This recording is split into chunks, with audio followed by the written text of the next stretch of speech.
এটি একটি গাছের ডাল, যে ডালটি ভাঙলে শুধু আঠা বের হয়, যা ফু দিলে বাবল তৈরি হয়। গাছটি দাঁতের জন্য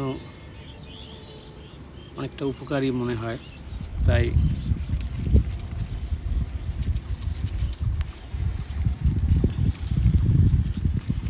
এটি একটি নরম, তেমন শক্ত নয়, আরামদায়ক।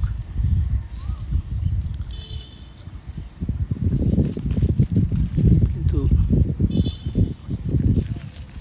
এটা দিয়ে দাঁত ব্রাশ করলে বা পরিষ্কার করলে মুখ ফ্রেশ হয়, মুখের অনেকটা গন্ধ থাকলে কমে যায়।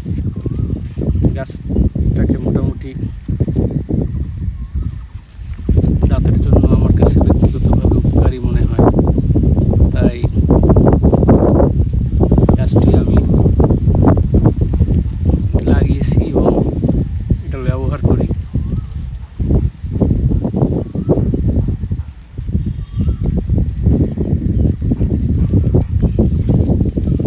এটার গাছটাতে কোটা হয়েছে, হয়তো এগুলো থেকে বীজ তৈরি হবে, নতুন করে গাছ তৈরি হবে। এটি যে কোনো ডাল যে কোনো জায়গায় লাগিয়ে রাখলেই তা হয়। সহজভাবে তৈরি করা যায়।